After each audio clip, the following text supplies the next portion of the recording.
Mentioned, questions throughout are just fine. I do want to try and keep the pace going and make sure we get through everything, so don't get too offended. It works like, you ever been to a piano bar? The bigger the tip, the quicker I get through. I'm just kidding. Unless, of course, the tip is big, then I'll find a way not to be kidding. Okay, so the great thing about today's panel is you've got a few people in front of you who have built very, very good, legit brands, and a couple of us who have who really weren't that long ago in exactly where you're sitting. And so real quick, let's meet everybody. My man, Eddie Harris from Boss Sauce.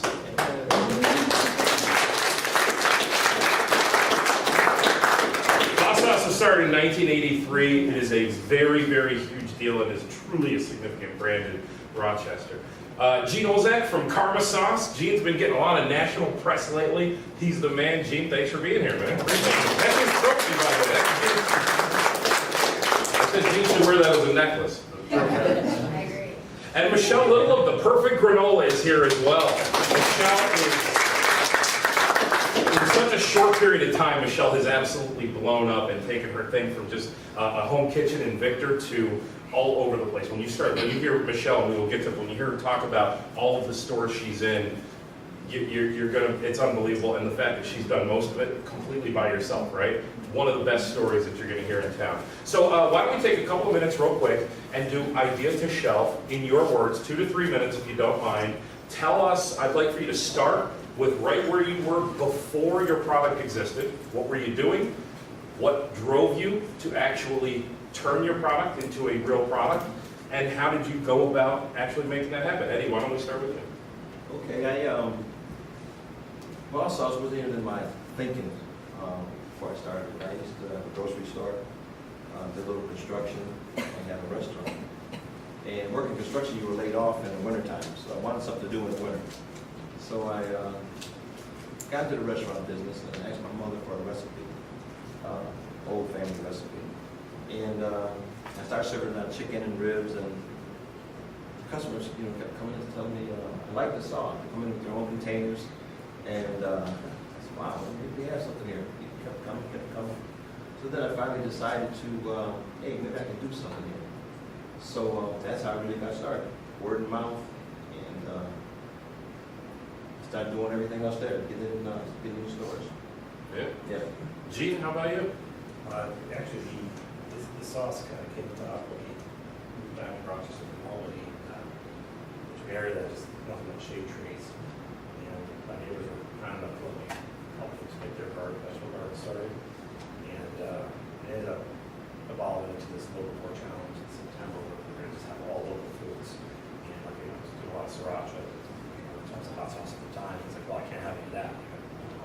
So I made hot sauces before, but I put a lot into the word effort. But I know using hot sauce as a result of that effort, of that local challenge, which again is just trying to buy every 50 miles, all local vegetables. It was September, so it's really easy to do. And after I made the initial batches, I got enough positive feedback. So I said, you can quit your day job with this. So I said, well, we'll try that. So only like 8 years later, so as of January this year. So. You sound like the greatest neighbor ever. You mean your neighbors wanted to start a garden and you were like, I'm going to help you start a garden? Yeah, because I had it, we didn't appreciate how much shade these locust trees cast, so we're like, we can't even grow lettuce in the yard. So they had some sun, so like, yeah, we put in raised beds, asparagus patch, all that. So that's where it started. Awesome. Michelle, same question. Sure, mine's totally different than this. So I was working a high-level executive job and volunteering part-time at a food bank, and noticed that there was not healthy gluten-free options, and there was a particular family that needed gluten-free food, and there really wasn't anything on the shelf. So I told my husband, since gluten-free food is not provided for these food banks, I'm going to do it myself. I'm going to start a food company at night after the kids go to bed, and we're going to give everything away and share our profits and our food with those in need. And then in turn, hire the very people that are coming into the food bank and offer them a job so they don't have to live off the system and get their food there anymore. They can buy it themselves wherever they want. So that idea came about 2.5 years ago, worked full-time during the whole creation of it, launched into retail 2 years ago, And now we just won Best New Product in America by the National Parent Product Association. We're the fastest growing granola company in the Northeast. We have over 860 retailers, and we'll be doubling that in 2 months. Boy,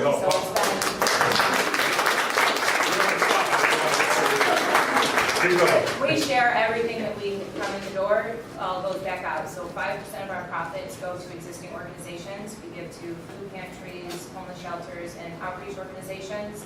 And then we hire students living in poverty before they graduate high school, because our graduation rates are some of the lowest in the nation, and our poverty rates are some of the highest in the nation. So we're starting with our kids. We're offering them mentorship programs and work study programs, wages above minimum wage, and helping them learn the skills so when they graduate high school, if they do, hopefully they do, but they'll be work ready when they enter the workforce. Awesome story. Okay, let's go back to you, Eddie. Let's take me back still to that very beginning of Boss Sauce. Okay, you're just launching, you're just trying to figure out how to get this thing off the ground.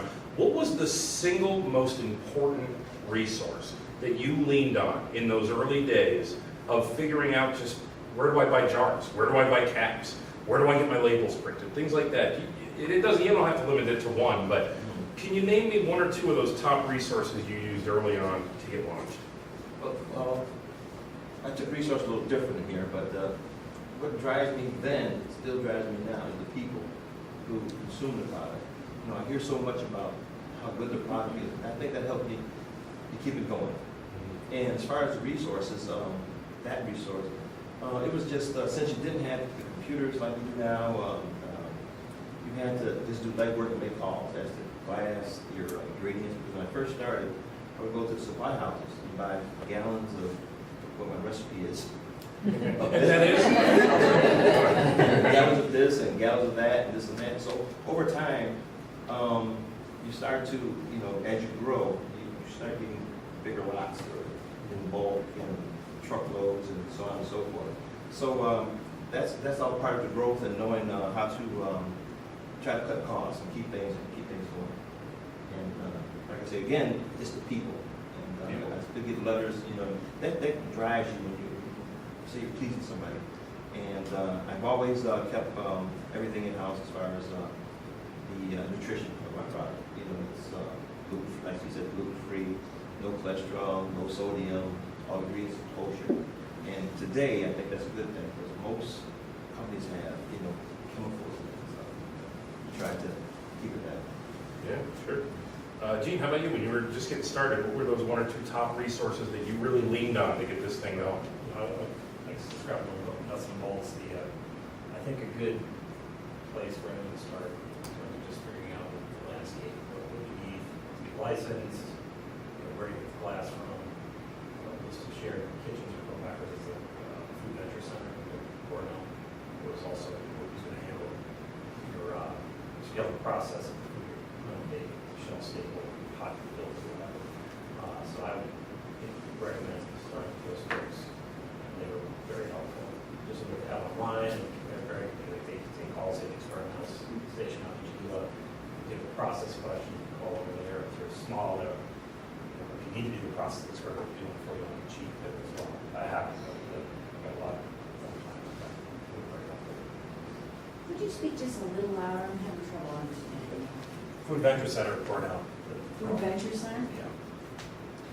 Michelle, same question. Those early days, when did you lean on? I leaned on the community. My full-time job when I was creating this company was in the industrial world. I sold industrial electric motors.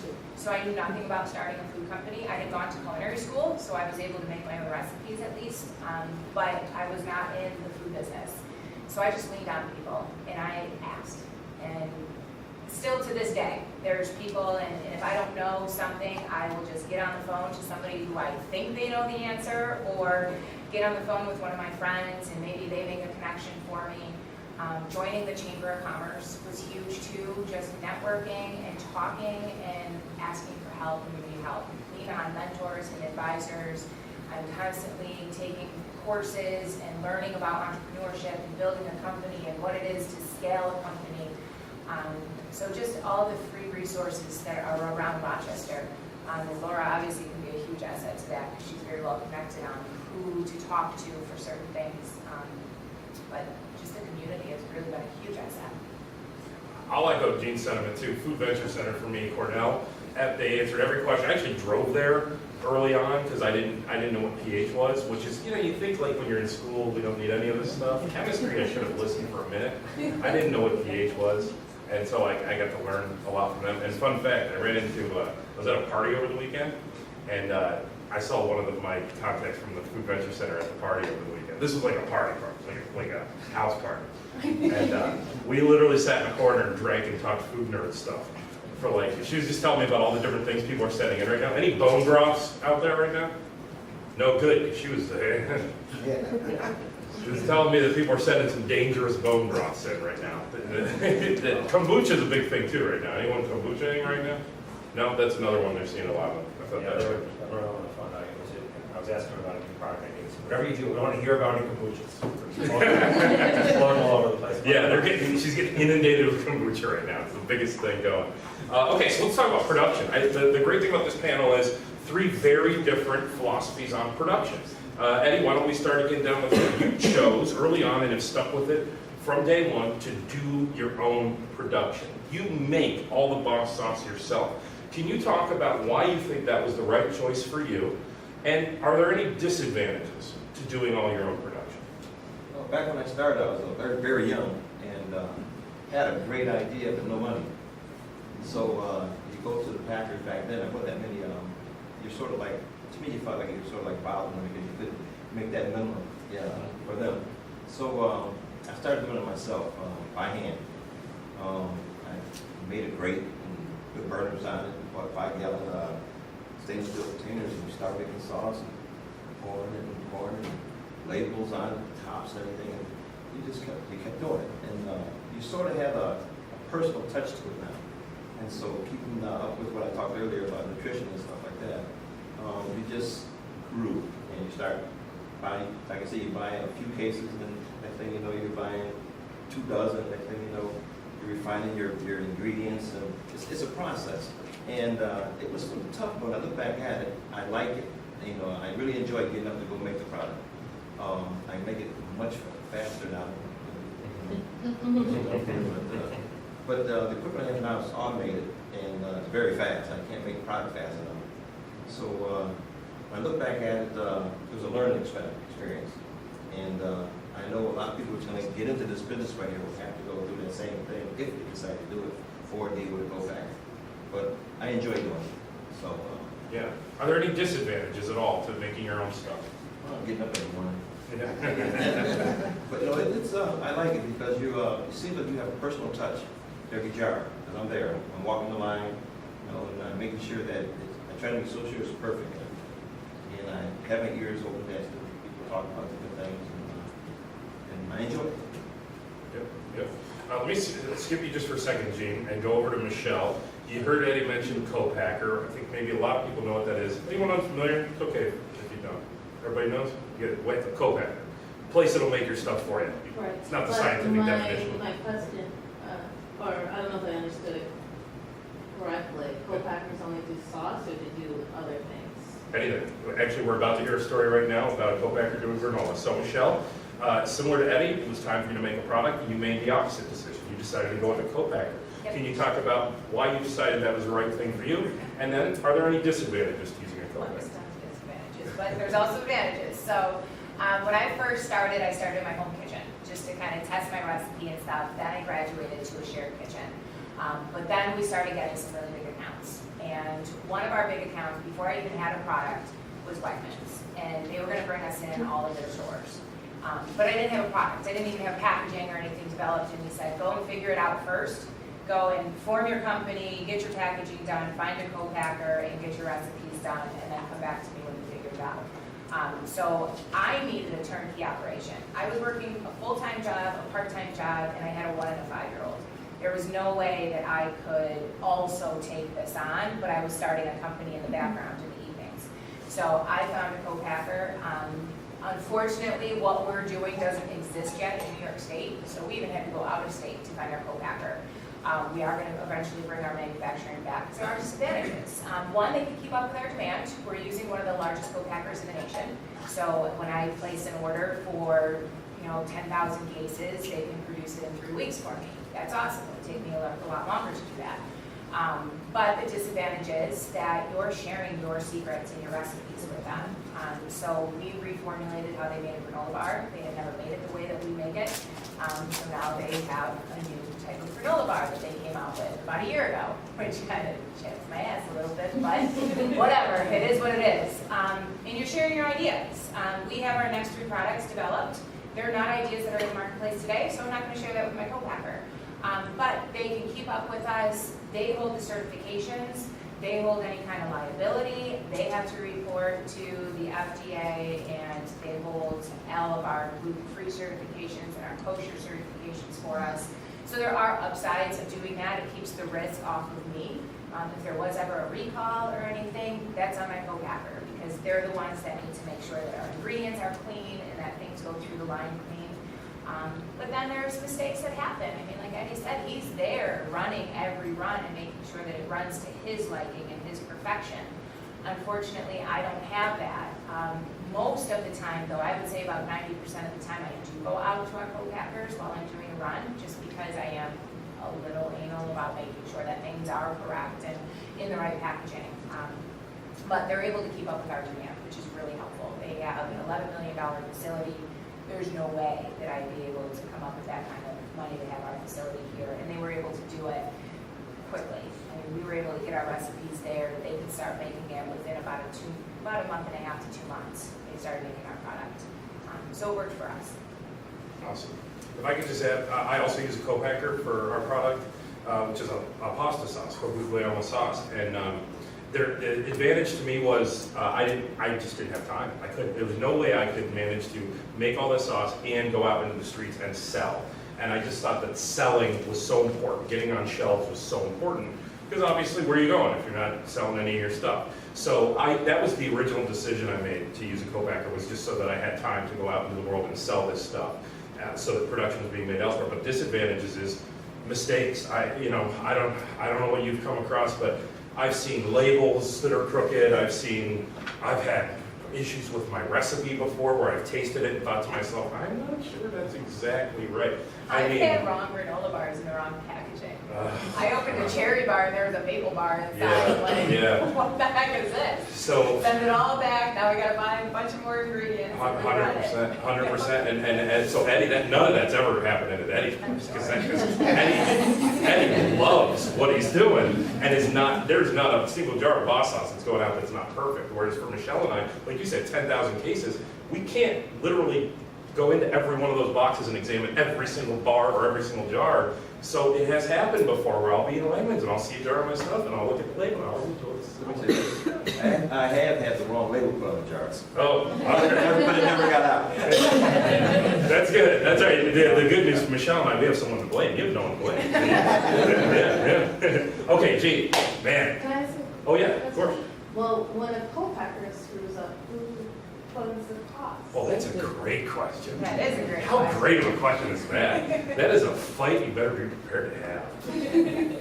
That's basically you verbally put your dukes up and go in and argue over who should have to fund that cost. I don't know about you, but I've had arguments over that. And We've had mistakes that have cost me personally thousands out of our company because they say, well, because for me, I'm still a small run for them. I mean, they are one of the largest co-packers in the nation. So when they're running runs, they're way bigger than Little Perfect Granola.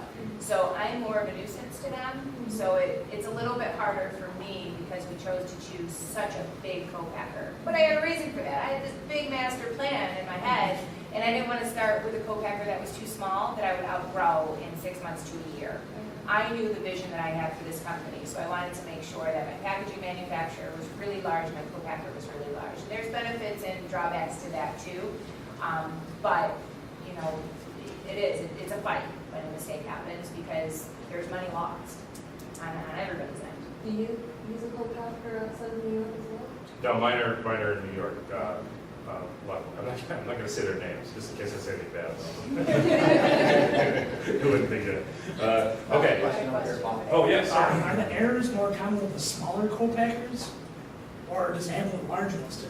So you've only ever I don't know, done I've it got one of the biggest ones in the U.S. for dry goods, and we had a problem. Like They're for the few and sauce, far like, is between it though. like an actual person like making the sauce? Giant, Following just, your recipe? picture Or is it like a giant, big like factory? giant steel jacket Machines? kettles, just giant, Okay. giant kettles. And honestly, I've used a small and, would you call them medium? Frank, you know, they're medium to Yeah. small, I would say. I've used small and like medium small. So And do you like have to mistakes show at them both like the places. procedure? Like, because obviously just a recipe is Yeah, just yeah. a blueprint. Call it like dial Right, one day yeah, so and, like, yeah, you you have your own actually, methods, so like you have to. yeah, both train places people? have allowed me to come in on the day and I Yeah, I think we can. spent 2 weeks at my co-packers to actually do it for them and like fix things and make sure that we came up with a good process. So when I'm not there, they go step by step and it's made consistently the same every time. Yeah. And to give you clarity from a co-packer's perspective. So generally, it sounds like, one, you need to do a really good job picking your partner, because you shouldn't be going in with your dukes up verbally to have to fight with your co-packer. If they've made a mistake, it's their cost to cover. If you've made a mistake, it's your cost to cover. It's very black and white generally. So if, let's say you gave them the wrong specification, they ran to what you gave them, and it's wrong, you're out. Now, if we put the wrong bars in the wrong box type situation, well, that's for us to rectify. And then the co-packer will generally give you options, like maybe it's an error that can be reworked. An example of that, if you're familiar with the brand Shakeology, they had hundreds of thousands of pouches that went out to the market with one outdated rev on their artwork. So the ingredient deck changed, so it was reworkable. They had to go back through, the co-packer had to sticker over the ingredient deck that was acceptable for that brand. They could have had recourse to make them rerun all the film and repackage it all. So there's a variety of options when mistakes are made. And then with regard to size of company, I work for what I would call a small to medium-sized co-packer, and I think size has very little to do with opportunity for error. It's more about the systems that they have in place. When you talk small or large, you're generally talking about flexibility and how nimble that supplier to you can be. So with mistakes, big or small, they get made. It's the system in which they have to manage it, and then that the brands are giving the packaging companies the proper guidance and specifications, and that you come to the table prepared. And you don't leave it to someone else to say, oh, well, they'll figure it out. Because if you do, then you're leaving yourself open to potential mistakes. Okay, let me go over to Gene for a second. So Gene, not only do you make parmesan, you actually grow your own ingredients, Well, I grow primarily herbal tomatoes, especially peppers. but which is a lot of your ingredients. Right, so So then, other things are like those. So, we try to keep everything locally grown. That was the original emphasis. So, we're getting squash from Martin Farm in Rockport, and onions, onions from sodas, and cider vinegar from Northborough. So it's really as close as we can keep it in terms of where the ingredients are. And I kind of did a funny thing where I went and took the Granola process control school course first, like could be like certified to make the product. And then I looked for a co-packer for like 6 months. And with, mostly small co-packers, and everyone was, when they talked, one of the things I thought was odd in the Cornell documentation, I was warning about this now, is that this may not be true, but back then, they had several co-packers that listed themselves as sharing stations. But when we talked to that, was not the case, right? They were co-packers, so that was a little shady, but nonetheless, the problem I ran into is that I use a lot of fresh vegetables. And for the most part, co-packers are not really set up to process vegetables to turn it into the sauces that I have in the jar. So that was sort of a sticking point that, maybe talked about half a dozen folks and ended up realizing that we're going to have to build a tiny little facility to do it that way. Then, a couple of guys I was buying peppers from the Spencer Port didn't want to grow habaneros anymore, so we got down to land release, and we did that for a couple of years. Then it got to be like, I had to kind of move around this little plot I was running. And we had one bad year where the guy I was leasing from sort of said, "Oh, we're going to plant your stuff over here. We had a handshake. Here's where you're going to plant." And he's like, "Well, I'm not sure where you're going to be set up." And then the season went on, and I had my trouble with my transplants. And he's like, over by where the ferns are. So we had almost like a complete, crop failure. We said, well, let's just buy our own farm, and we'll just do that. I can't recommend any of this, by the way. We're doing it as a part-time thing. You really do need to have spend some time making sales calls. Like, I didn't have time to go out to the public market, weekends off and things like that. More farm work to do, so I got to get these tomatoes, I have no time to sell them, but let's make more salsa. Yeah. I should roll my salsa.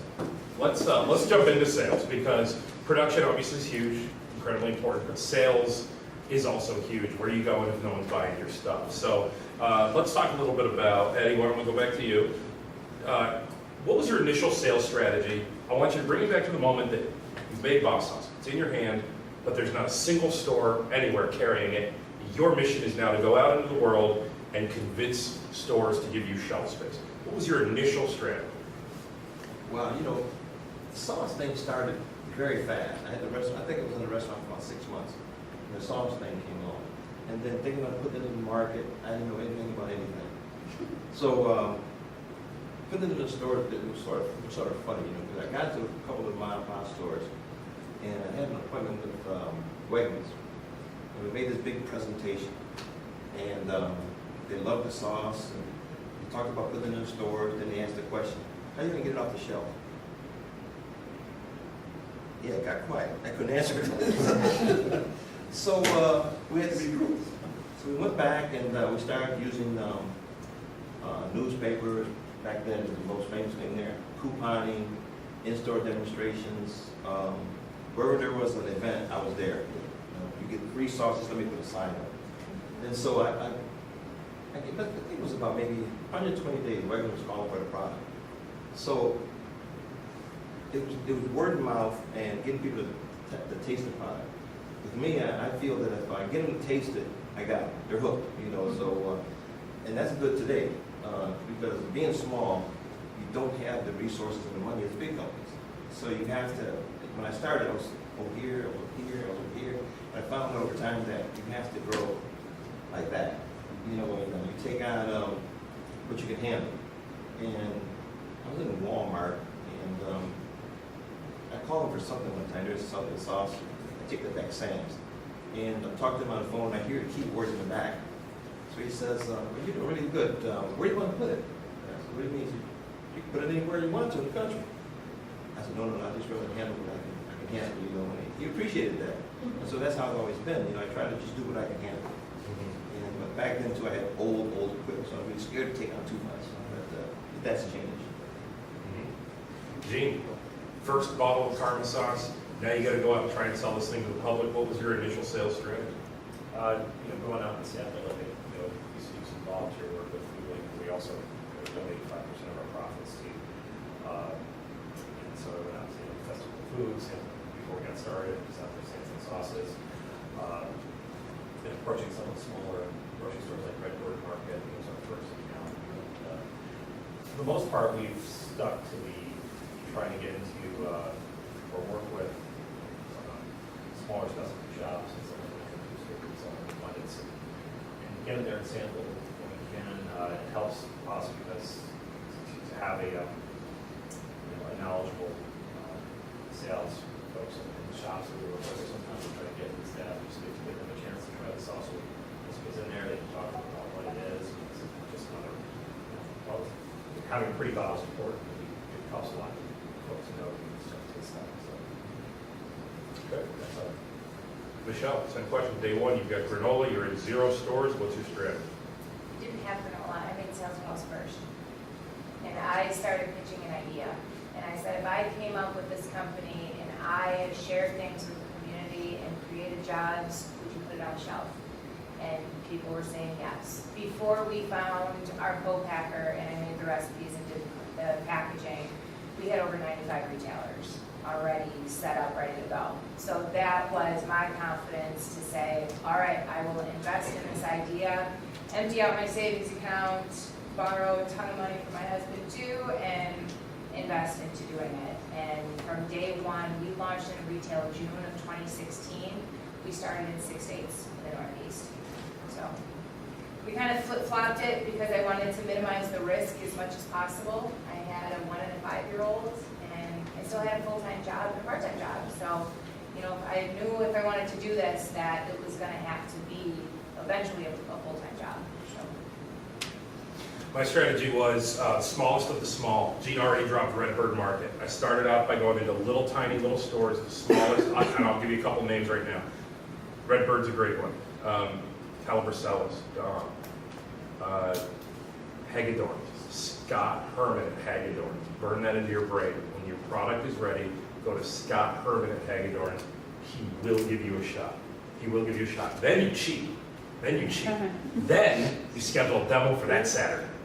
And you go in there and you demo your product. And you will sell it. You will sell your product during that demo. And once you've done that, now you can go to other stores and say, well, I just dropped off at Hagedorn's last week. We've gone through 5 cases already since last Wednesday. And now the next place takes it, and the next place. And then, if that makes any sense, that was my strategy from day one, was just to kind of take those few. If you can get one-on-one with a fellow entrepreneur, like Dom, or like, I guess, Leanne now at Redbird, right? Or Luann at Redbird.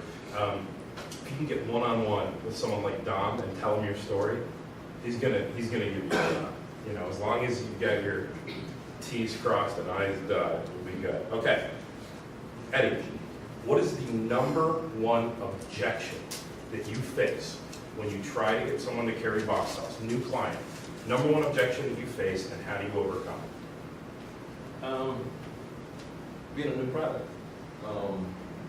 convincing the buyer that your product is good. And I found a way to overcome that by, if it doesn't sell, I'll buy it back, or I'm taking it back, and I have never had to do that. And like you say, demos is the way to go. You do your demos, you have someone videotaping your demo, and talking to the consumer, they're telling you how great the product is. That's a good selling tool there. Gimmicks, giveaways, and stuff like that. So you just got to be creative at what you can do, how you should do, just to get them to taste it. And that's what does been good for me up to this point. Great. Gene, what's the #1 objection for you, and how do you overcome it? Initially, with something like Granola sauce, we have like 20 products now. It's starter squash based red pepper sauce. What is that? What do I do with it? So, do they have any recipe suggestions? Talk about how you use the stuff. Tends to help with that. The one thing, start out initially, you don't have anything as a marketing, but how do you get the word out about this product? It's find folks you can talk to at newspapers or local. I'm surprised you didn't try the farmer's market route. I do some of the farmers market stuff. And I'll say this, particularly about the public market, you can have, if you have a product that people are going to use every week, granola or pasta sauce, it can be really good. Produce, like I would go down and sell garlic, and that'd be great.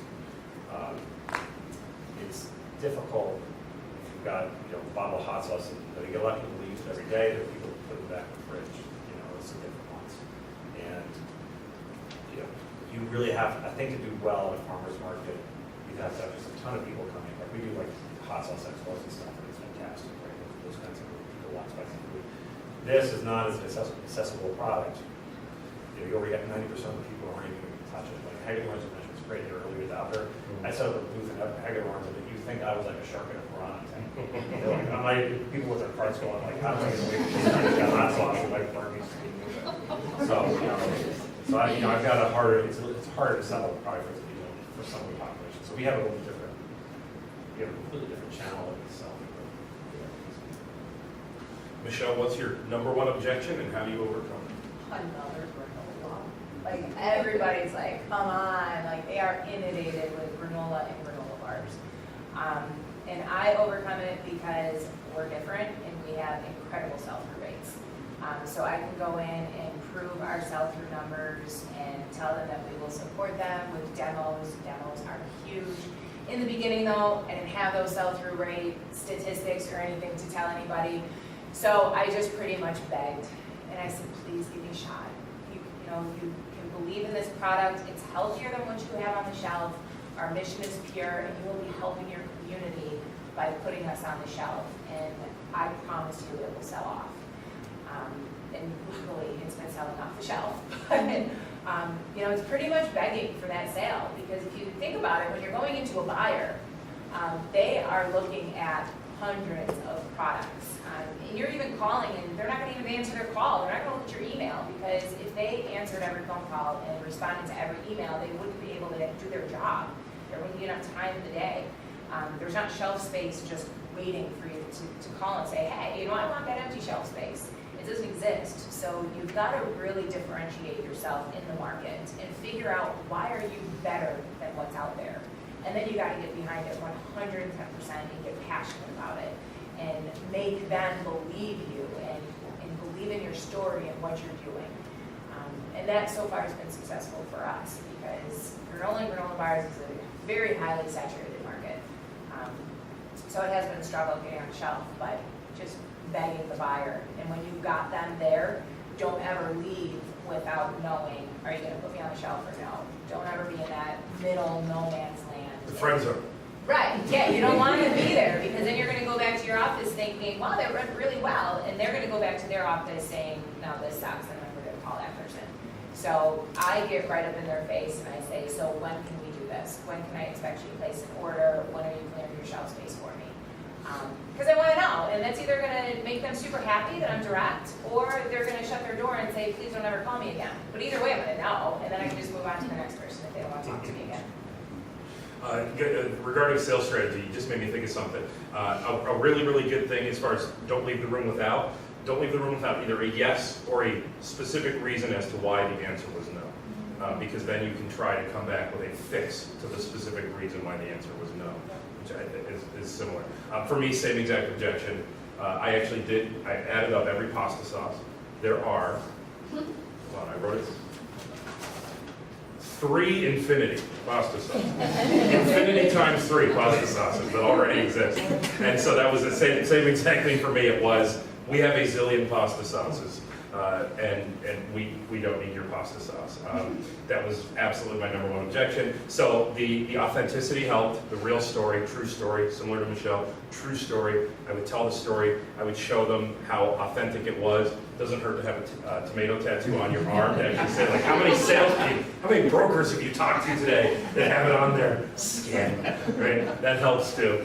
But then also, when we started to expand, I realized that was going to be a weakness. So in all seriousness, when we started to do different flavors, we started to do flavors that were very different than any other sauce. And I was being told often by people who have been doing this a very long time that it's impossible. You can't do another pasta sauce. It's just impossible. And so by the way, that doesn't motivate me because I have no self-esteem. So I thought for sure that it was impossible. But the good news was that it occurred to me that they probably were telling everyone it was impossible, which meant that nobody had tried it in a while. Not that nobody tries it, because people try it every day with pasta sauce. But it just meant that there was a lot of the same. My wife and I went to East Avenue Wegmans, stood there with a little clipboard. I started asking people what they were looking for. I got kicked out by Van, the grocery manager. Then I went to Penfield Wegmans and did it for 2 hours and never got kicked out. So that's the Wegmans to go to do your research. I did this out of the video in case I get in trouble. Just kidding. My wife does PR and I do radio for a regular job, so we're both creative and often tasked with doing creative things for clients. And so one of the secrets to creating doing something creative for a client is not to sell the product, but to sell the emotion that someone will feel while they are using the product. That's like writing car dealer commercials. And there's a million car dealer commercials, same thing. So the emotion that you're going to feel as you drive off the lot with your brand new car, that's what you sell, the emotion, right? And so we stood in the aisle and looked at all these different pasta sauces at a true breakthrough moment when we realized that every single pasta sauce was selling based on one of 2 things. Either, number 1 was, we are the best sauce you will ever try. This is the best sauce, celebrity chef, or tomatoes from Italy, or this is our restaurant is the best restaurant in the world, and then the other end of the spectrum was the cheapest. 5 for $5 or something. It was the value brand of sauce, and so we knew we would never be able to be the cheapest, and I've never once, you cannot find any reference of me ever saying we have the best pasta sauce.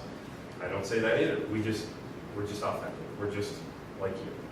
We just grew up with this stuff and going over to our grandfather's house every Sunday. And it's resonated. People have actually liked that story, so it's worked for me. Okay, a question that I get all the time, I'm assuming that some of you guys get it as well. People want to know how you got into blank. Walmart, Wegmans, Whole Foods, ShopRite, Stop and Shop, whatever major retailer you're in. I will ask you, choose any retailer you want and tell us the story of how you got into that major retailer.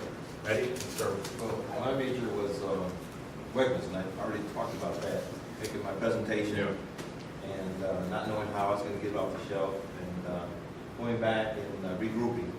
I was able to get back in there, and like I say, 120 days, but they're calling me for the product. Yep. And from that, Wegmans in your... How'd you get the initial meeting, maybe? I'll ask you that. That's one of the hardest parts. Do you remember the initial Remember now, meeting? this was like 30 years ago. I know. So we hit there, and there was about 10 people there too, you know, at the table, and they're licking fingers and eating and everything else, you know, so, I know I hadn't, you know, so, but then they said, how do you get it off the shelf? And like I said before, we got back in there, once you have the product in the stores, let me go back a little bit. Back then, you could do demos in the stores. You know, when we go to a table like this, we had chicken, salad, so on and so forth. Now you can't get in the stores. They have, it's because of insurance purposes, so now they have contractors, so to speak now. And it's a little different now, but with Wegmans, doing business with them, they're good to use as testimonials. Well, we're in Wegmans. They move this amount of product. That's all they want to hear. Wegmans is a big retailer that's moving a lot of product. So that's helped back then, and it does now. You know, Sam's and Walmart and so on and so forth. So those are the testimonials. Don't do too many more demos, but you know, they still help in new stores. Michelle, pick any of the major retailers that you're in and tell us the story of how you got in. Most of it's super boring. It's cold calls. So I'm not going to elaborate on that. We can all pick up the phone and start emailing and calling people. But what I've also found is really helpful is talking with other food people.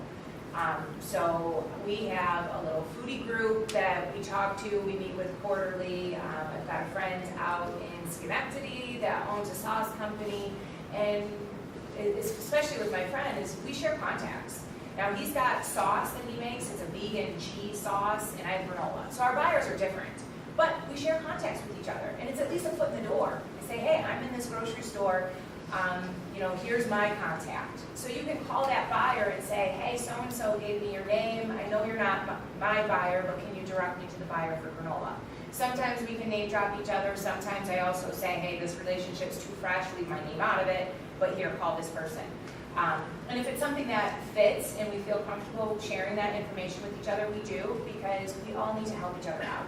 This is a really tough business to get into. I mean, ask anybody that's in it. It's tough and it's full of rejection, and there's tons of brands starting every single day that are fighting for the same shelf space that you're fighting for.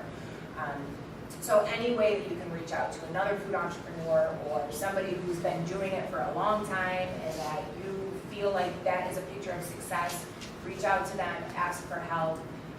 And then the other 90% of the time, just pick up the phone and cold call. You know, Google whatever grocery store you want to get into, find where their corporate office is, call it. You're probably going to get hung up on 100 times, but that 101 time, you will at least get a person.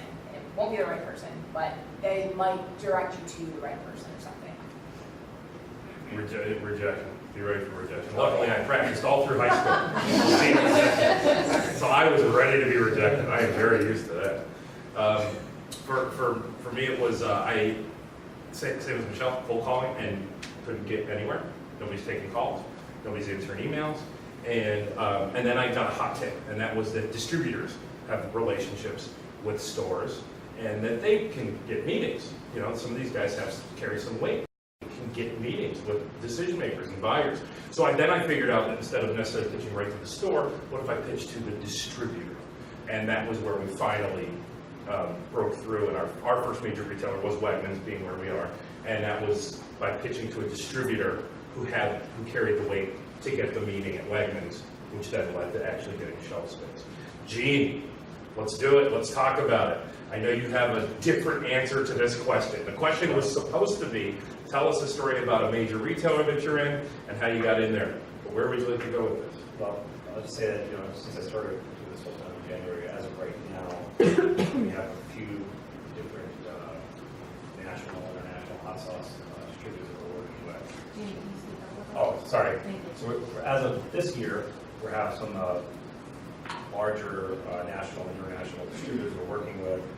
So if you go into like some of the little seaside towns, we see the hot sauce shops, or down in downtown Charlotte, or places like that, you'll find those hot sauce stands, and more and more you'll be able to find Parma sauce products in those locations. As a rule, most of the big retailers do not carry like high-end hot sauces like the stuff that we make. So the brands that I'm compared to, they're my peers. If I go to the Fiery Food Show or down to Zest Fest in Texas, those brands are, they'd be in a store here or there, they're generally not international brands that you're going to find in the bigger stores. I will say that my most important account is a little shop in Brooklyn. Some guys I started selling to when they were still working at night market, basically a flea market down there, and it was neatness. And they like what we're doing because the handmade products, and in fact, they have a very tightly curated set of products that they carry from the shop. Well, 5 years later, they're my best customer, and they're getting, now that the curators for a new thing just came out on YouTube a few years ago. I don't know if anyone here is familiar with Hot Ones. I watched your episode. It's a big deal. So Hot Ones, to put it in perspective, we had that Tyra Banks on a couple weeks ago. Charlize Theron is on this season, and a bunch of other celebrities. So what it is, it's an interview show for celebrities where celebrities have to answer questions while eating hot wings. And the wings go from mild to insanely hot. It's very popular. We are in the lineup with this product, Extreme Parma, and the Force from the top hottest sauce on the show. And to put it in, it's hard for me to talk to folks who haven't watched it about how popular this thing is. So far, since we've been on the show, there's 30 million views of the show that we're on, shows that we're on this year so far. And we've got a new thing going on with them right now. Oh, teaser, I like it. So, Which celebrity tried your stuff? this is, I could come all, the cookie from Empire was the first. Taraji P. Henson. Taraji Henson. And that was just fantastic. Well, it's got a sort of a love-hate thing to happen with the show. They picked this product, but actually I really designed this off our original sauce, Good and Bad Karma. So like one guy in Fairport who wanted it hotter. So I took that formula, made it as hot as I possibly could without altering the ingredient step. Yeah. And so that's what that is. And I wouldn't, it's not our most forward, most flavorful sauce. It's like, I call it, it's like the mildest super hot sauce. And that's why they picked it. They wanted to line. So when people get to that, they're not likely to say, wow, this is the greatest thing I ever tasted. They're usually like, that's Taraji, because she basically knocked the bottle over and she was really pissed. So, that's what happened there. So, but nonetheless, we're in the middle of the frame of the episode. And so as soon as the first episode aired, the boats start, someone just blew off, people start calling from all over for it. In particular, that one product, but many others now too. So we get an order from a distributor, like we'll take 75 cases of that and 20 cases of everything else. And so that's been working really well. The one opportunity actually I see that's kind of interesting is a distributor up in Canada, and we're talking to now, just a big example, who does a thing where like the IGAs and other retailers, where he has an end cap kind of thing, where he has like a whole section that's like a gourmet hot sauce section. And he curates and puts it in different shops all over Canada. He's got some other shops out there. And so that's something that we'll probably be doing very soon as well. Can you tell us an example of I call it a failed forward story? What I mean by that is a time that something didn't go well for you, something fell through, or you had a major setback, but you were better because of it. And I don't know whoever wants to answer first, Kate, because it's sort of a question for all three. I'll start. Got a good one? Because there's tons of failures. One of them, I almost put myself out of business last May. So we got a yes from a major retailer, and I was all gung-ho, and I was used to working with Wegmans where they give you a yes, and we were on the shelf in 2 months, and things moved very smoothly and very wonderfully because Wegmans is Wegmans and they're amazing. Our next major retailer came on, and they gave us a yes, and I was like, all right, I'm going to buy your inventory. You're putting me in 134 stores. Great. So Wegmans had 86. I figured I'll buy twice as much inventory. We'll be on the shelf in 2 months. Well, I've got a year shelf life on my product, and I bought double what I did for Wegmans without a purchase order, because I just thought things were gonna run smoothly as they did with Wegmans, and they didn't. And what I found was that normally retailers take a long time. They give you a yes, then they take 3 months to get the other products off the shelf. Then it takes another month to redo the planogram, and I don't know if that's the same experience you have, but you get a yes. And that major retailer that gave us a yes, it literally took them a year and a half. We're finally on the shelf now. So all my products was really short dated. My distributor wouldn't buy it because distributors aren't going to buy it unless it has 75% of its shelf life left. So we were in a tough spot. So we started getting really crafty and finding discount stores to sell it in, and little mom and pop shops that would put it on sale and move product really fast for us. Scott Herman over at Hagedorn's was amazing. I called Scott and I said, oh my God, I'm nauseous, I'm staying up at night, I've got all this product I got to sell through, let's get it in the ad. But that really, it brought to life this other selling tool that I never even thought really existed, was the power of ads and sales and just trying to save face and not put yourself out of business with all this extra inventory. But it really made me get creative in my selling tools and working with some of the local people around town. So yeah, that was one of my biggest flounders. There's many of them, but. Either one of you guys, whoever wants to go first. Yeah, I guess aside from formulated, it's flying through house, that kind of thing. As far as the sauce business was concerned, it was trying to get something to work with a co-packer into them. That's 6 months, I don't know, like 8 months, where we were really close to doing something with I'm not going to mention who it was. They had a lot of big kind of projects.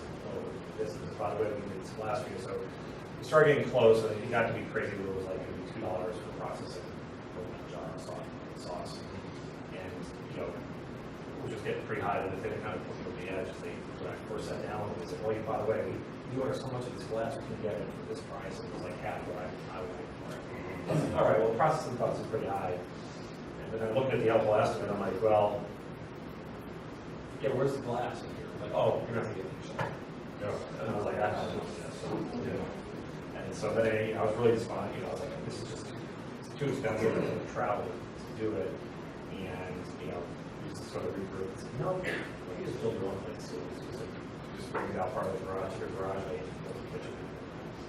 We wouldn't have done that at that time. Any good fail Yeah, forward? mine's a little different. Since I model my own product, what I look out for, have to look out for, is the material that I get in, glass, caps, shrink bands, because sometimes you'd be surprised if glass doesn't come like you see it all the time. Sometimes it comes warped. You're trying to wonder why the labels are going on jars crooked, or you get round, caps are supposed to be round, but going through the machine you get stuck because they're egg-shaped.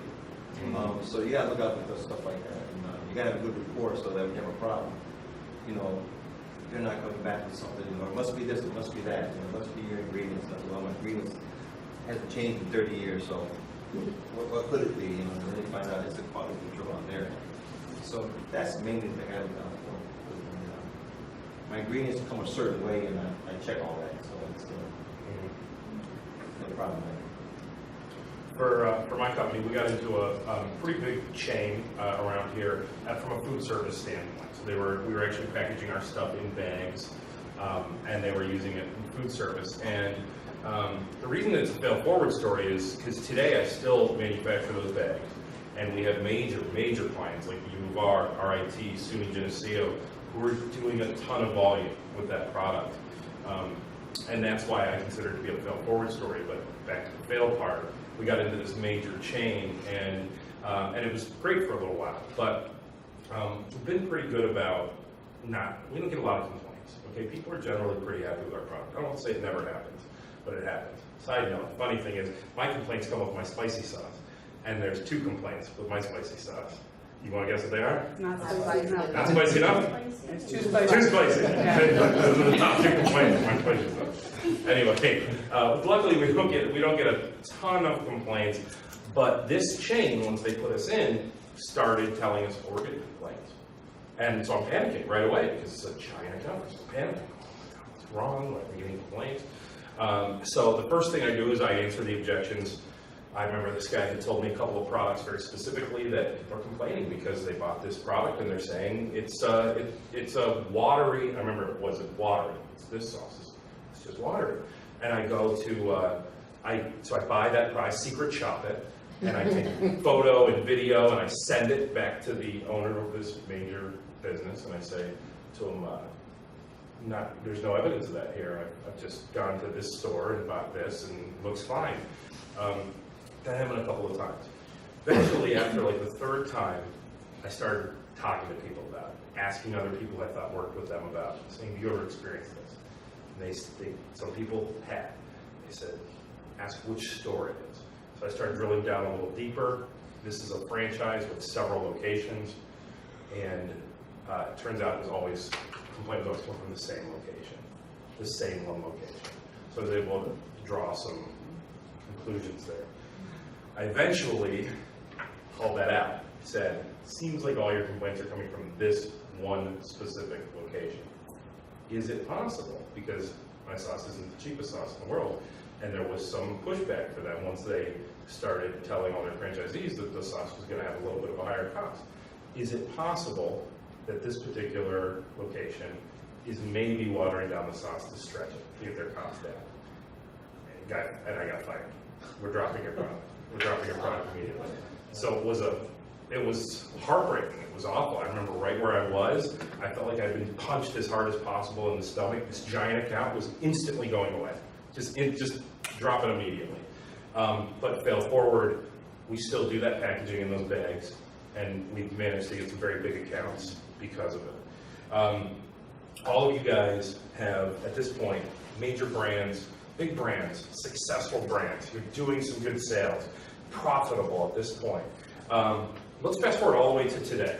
What is the thing that today, on May 2nd, is it right? May 2nd of 2018, what is the thing today that is at the top of your mind as far as, oh, my business needs to be better at this? Eddie, do you want to start? I guess until 2 years ago, I was running with old equipment. I have all automated equipment now. So I'm looking forward to really expanding. Machines, I can run machines on like 30% of what I used to do. You know, like I said, machines are very smart. And with that, you know, I reach back to everything I've learned. And with this ability to increase, has to go along with getting the product in the stores, more stores, and letting people know what's there. You know, I'm listening and I hear people say they're getting their product in the stores, but how are you getting it off the shelf? You know, people, my thing is you can put a $50 gold piece in each jar. If they don't know what's in there, they'll walk by it all day long. So you have to let them know what you have, taste, so on and so forth. And so that's my objective. I want to put together an advisory board of people in the industry that can help assist in getting product from the store off the shelf. Everybody can tell you, you know, how to sell it. Distributors can put it in the stores, but they don't get it off the shelf. And that's my main thing there, is to think of creative ways to reach out and do things, to get people's attention to the product. Gene, what are you working on right now? Yeah, well, right now, I think that obviously sales and marketing is something that never ends. We have a huge opportunity here, so we want to make the most of it while so we want to solve our program. Nothing does, but we're looking at leasing new space, expanding production right now, so that's sort of focus. This is on top of, by the way, it's planning season now, so we have those two things going on. I know a lot of my time, so. Where is your farm? Bristol, New York. So how big is it? We have 23 tillable acres there. We'll have about 2.5 acres of peppers going, some garlic, we have a couple crops this year. So we have plenty of room to expand still. So then trying to figure out how we're going to manage that with other, because I just got this opportunity, new opportunity that came up in April. Like, by the way, it's April. You give us 75,000 bottles a month starting in June. Yeah, so that we scale back a little bit. It'll be more of a slower ramp up like that. You know, planning new facilities is a time-consuming process. New facilities, new equipment. You know, can I get a grant for this? You know, more money for something. All that is kind of going on.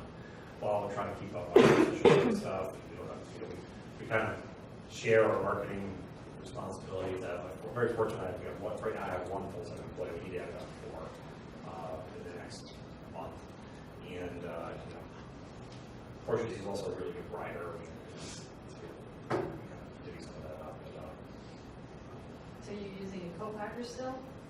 No, I do everything myself. He grows it himself. I mean, it's crazy. That's what it Yeah, is. that's why it takes, that's why it's been a years before, to really have some success in the market. If I wasn't doing all this stuff simultaneously, I'd have more time to get out in public. So last year, plus I was working on James Webb Space Telescope last year, which is finishing up, so I spent half my summer in Houston, which was really conducive to trying to sell the hot sauce, right? But I'll just tell you a story about a course I took years ago at one of the specialty food shows, which was in Baltimore, with the Javits Center. We worked on, the course was called Top 10 Mistakes of Beginning Food Manufacturers and How to Avoid Them. And there was 3 things I took away from that course. One, the 2 guys who were teaching the course had been working in food business for 10 years, and neither of them doing it except for teaching the course. Didn't have anything to do with manufacturing whatsoever. Because the assumption is always that you're 99% of the time people do work with co-packers and CEOs. If you're going to be a manufacturer, you're going to have something you really have to want to do. So if you don't enjoy something, you're going to enjoy doing that or farming or whatever, you probably shouldn't take those responsibilities on. The third thing was they spent a lot of time basically going, it should have been called Distributors Are Evil and Here's Why. They spent all their time complaining about the problems they had with distribution. As well as 22 farms, this is before the Greek yogurt craze, that has 10 people that do nothing but fight chargebacks. Full-time jobs on the payroll, just fighting nickel and dime things, all this fell off the truck, that kind of stuff. That's a lot of that that goes on.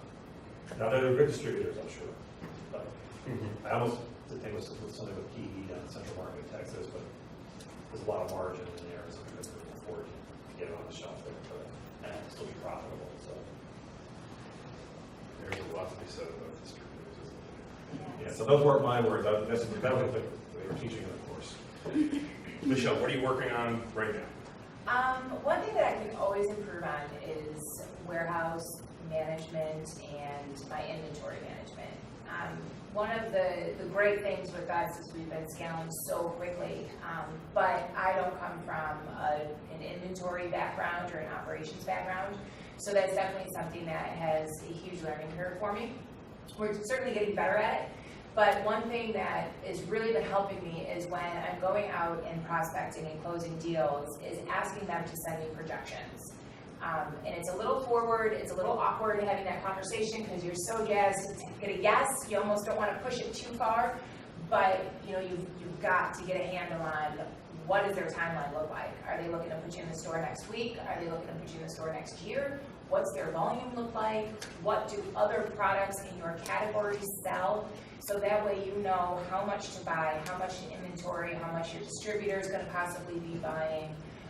Because if anything's got a shelf life, you really have to work within that window. And like I mentioned before, we have a year, so we have about 6 months of sellable life. Because after 6 months in, nobody's going to want my product anymore. Because you got to think about the distributors handling it in their warehouse, then they're shipping it to the retailer's handling it in their warehouse, and then it's going on the shelf for a consumer to buy. And I don't know about you guys, but I look at expiration dates when I buy stuff on the shelf, and if it's going to expire in a week, I'm not going to buy it because I might not eat it this week. So, just kind of rotating through inventory, but we've been really lucky to have some other selling verticals that can take short-dated things or things that have less than 6 months. But distribution's always a challenge, finding those distributors that are going to work for you and work with you and support you, and then inventory management's always tough too. Going back to distributors for a second, you'll get sent a contract at the beginning of a distribution agreement, and I have found, I didn't know, I was told this, I wasn't smart enough to figure this out on my own, you can fight some of that stuff in the contract. Don't be afraid to do that. I have a mentor that I go to for a lot, and I just asked him, and there was like 8 different areas where they were gonna, assess a fee to me, and we literally just went down the 8. He was like, that's standard, that's BS, that's standard, that's BS, that's BS, that's BS. And then I just sent it back with scratch all over it. Don't be afraid to cry small If you guys do that, sometimes cry small. Oh, it's just me and my wife. We're way too small to be able to Oh, I afford it. do all the time. I put my mission out. I write it in, All handwrite our projects, we put them out the door, we're hiring at-risk Yeah. youth, and kind of pull on our heartstrings a little bit. Yeah. I mean, it's all true, but Yeah. you've got to be the small man and say, I'm not a national brand. Charge all that stuff to General Mills or Kellogg's or Kraft. You know, you gotta help me out, I'm just a little guy. Yeah. Remember when you started your company and you were a little guy? Yeah. You know, and kind of play that route as long as you can. And the other hand, then sometimes you gotta play big, and like when we got the call from Whole Foods, they were very concerned as to whether or not we'd be able to supply. And it was only a few stores. Or would we be able to supply them? And I had, well, we've got distribution in here and here and here, and our manufacturing. So then it was playing, pretending to be bigger than I actually was. So you pretend to be a lot smaller than you actually are, and sometimes you pretend to be a lot bigger than you actually are. But if you gotta just kind of read the room, I guess, in those situations. Questions? We got about 10 minutes left. I can do that. I can do this till 11 o'clock at night. So I want to make sure you guys get your questions in. Yes, ma'am. I've definitely used all of your products through word of mouth and through going to small stores. How does smaller stores such as Mise en Place closing, how does it affect when you guys are in smaller stores? How does it kind of affect your product when small places close? I know it very specifically. For me, it affected me by $4,736. As soon as I found out they were closing, I went through and I said, how much did we sell them last year? And I was like, oh, that's gonna hurt. Oh, that sucks. It hurts a little. It hurts a little. But fail forward story, Mise en Place closes. It is heartbreaking. I felt bad for them personally, okay? Casey, owner of Mise en Place, goes to work for FoodLink. Yeah. At FoodLink, starts pushing for local products. FoodLink just started using our sauce in food service. Major account. Mise en Place, that relationship. Me standing there talking to Casey and his dad about their store and being interested in their story turned into me landing FoodLink as an account. Wow. So, yeah. How about you guys? If you'd like to answer that question. I mean, I'll vouch the same thing. I mean, it hurts. You know, when a company closes, I think it hurts everybody. It hurts the company that's closing. It hurts all of the vendors that are supplying that company. It hurts our community. And we see more and more of that happening as those big brands are putting those little guys out of business. You know, and it hurts our economy overall. So I don't think anybody is ever happy when something like that happens because we all lose at the end. I think, you know, you don't want to see the small business go under. One thing that we kind of, I'm not super media savvy, or social media savvy. We did figure out something recently, some advice on this. It seems to be working out. When I'm coming into a new shop, and most of the shops are smaller, our standard policy now is that if you're going to put, use Facebook as an example, and they're got a picture of it on the shelf, they got an idea for a recipe. I just apply recipes myself as well. But just you post something about what you're doing at your shop with our products, and we use our social media budget. It's not used to promote our own posts. We use it to promote your posts. So we never, anything that's boosted or whatever, it's always the shop front that we support, not ourselves. And it turns out apparently there's some magic in those algorithms that you get about 10 times more bang for your buck when you do it that way anyway. So it's self-serving, but you can say, okay, you're in, I got some Agnes, Oregon, I've got a shop up there. Start carrying stuff. You have to call people about this, to remind them this is what you're going to do. Otherwise, oh, you do that? That's great. It's like, yeah, it was right in the sell sheet. But people don't always read everything, so you have to remind them. But yeah, you can say it's a national account. You can make it everywhere. If there's a little town somewhere in New Jersey or wherever, you can put a little boost right around there, 25 miles circumference or whatever to help them out. Or in Rochester, we do a lot of this in Rochester. Questions? Yes, ma'am. So this is probably for the guy, for anything you have glass jars, because that's what I have, and I don't know if you're still, you obviously must be using distributors, but did you self-distribute it first, and how did you start to expand outside of the area? Like just logistically in terms of heavy glass bottles or jars of items, or have you let your distributors handle that? you start it at first, but then it gets overwhelming. And so you have to let those who know how to do it. And, yeah, classes have, and breaks on them. And that's never a problem. I like to tell a story. I had my gallon jugs I had in glass. And this particular year, for some reason or another, all the glass plants had closed down. I couldn't find any glass anywhere in the country. So I'm panicking, you know, because you got Sam's, you got all the big distributors. I don't know what to do, so I called Cornell. I said, I got a problem, I can't find glass. I says, how would it work in plastic? Because I had a 2-year shelf life. And he, hang on a second, comes back and says, you can put it in plastic, but the shelf life is a year. It's a year. I said, I can work with that. So now I don't tell anybody because everybody got the orders and I ship the plastic everywhere. So we put a phone in the rings. No phone. You know, I'm scared to say something, so I went to one of the stores and I says, how's the plastic working out? He said, what took so long? We don't know where breakage. He says, no, I can't work plastic. Great, that's great. Wow. Yes. How long does it take to turn a profit, you think, in general? Or is it different for each company? I'm sure it's different, but I don't know if you guys want to, maybe we want to all tackle that I first. guess it all depends what your investment is. You know, I don't know how the co-packers, you know, charge and stuff like that, but you know, you have your overhead, you have your private purchasing, all that stuff, and there's a lot of stuff to start off with cost. You know, your vehicles, all that kind of stuff. So it's not long, but it depends on how much you sell too, because you know you have a break-even point, and you have that time base sometimes, like 3 years where you can turn a profit and stuff. And so it's the business itself and your investment and stuff. Anybody else want to answer? Entrepreneurship as a whole usually says within 3 years. I think it really is different for everybody because it depends on if you have employees, if you're paying yourself a salary, what it takes to create your brand and your packaging and stuff. If you're making it essentially at home or with a co-packer and you're doing really small batches, but you can sell it right away, you might be able to turn a profit right away if it's only you that's working. If you're going a little bit bigger scale right from the beginning, it's going to take you a little bit longer. But the rule of thumb is usually 3 years, and then you'll start to turn a profit. But depending if your sales are good enough and high enough, you might be able to turn profit sooner. So you see profit already? Okay.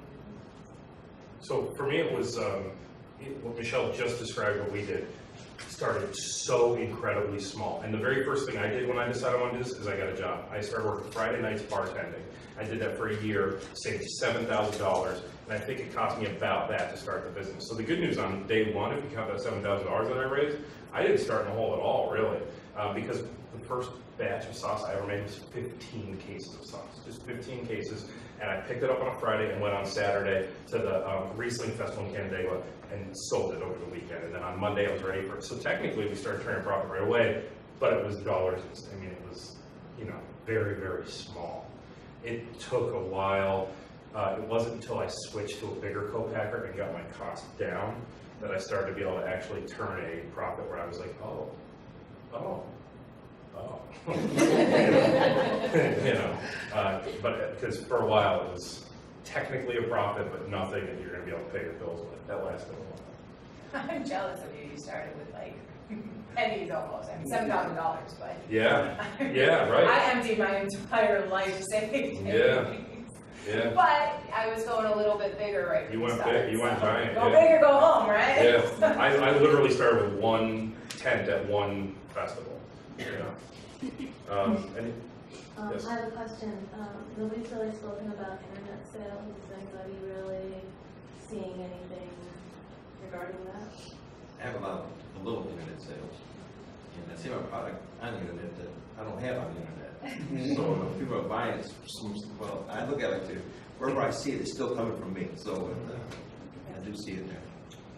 If we have a small bit of business we do with our internet sales, like it's probably a sort of similar thing where you major, like our one customer that we're on, like right now, the #1 hot sauce online retailer. And so we found that it's very helpful to be in those like heat hot sauce out in LA, or you go look at the posts that participate in like Facebook type of stuff on hot sauce or chili pepper or whatever.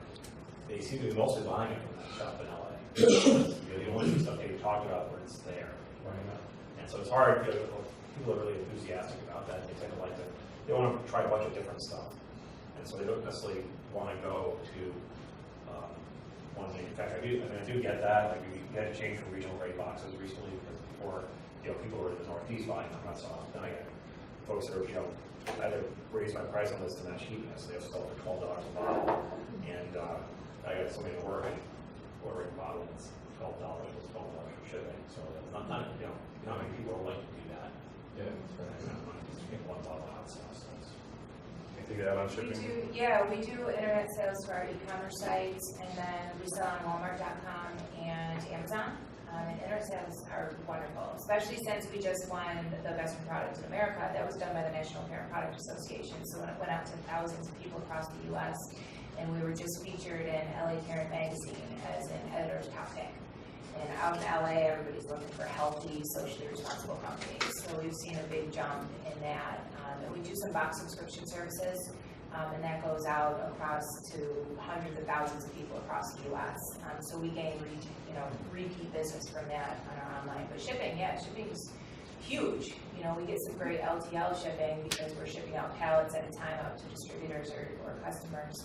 But ground shipping can always be, that fine line there is like, is somebody going to buy it because you're adding on a $15 freight charge? But you'd be surprised. People will buy it online. What percentage would you say of business is online? Oh, a small percentage. I would say probably 10 to 15% goes online through our e-commerce site. Now through Walmart and Amazon, totally different. Amazon, we use their fulfillment centers because we can't keep up with it. So we just ship cases to Amazon. They take a really high margin on it, but it keeps me, I'm one person. So for me to be shipping out stuff and trying to figure all that stuff out, I just don't have the time for it. Okay, so it is 7:30, so I'm going to turn it back over to Laura Fox O'Sullivan at this time. But can we get a quick round of applause for everybody?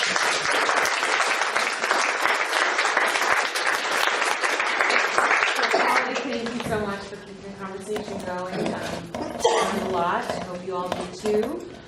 Maybe we'll just stick around for a couple minutes if you have individual questions for any of us up here, any of the guys in the back. And to kind of double back on, Michelle had mentioned at one point one of her greatest resources are other people in the food industry. And that's what we're trying to create here. This is our 6th workshop so far. We've been doing them for exactly a year now.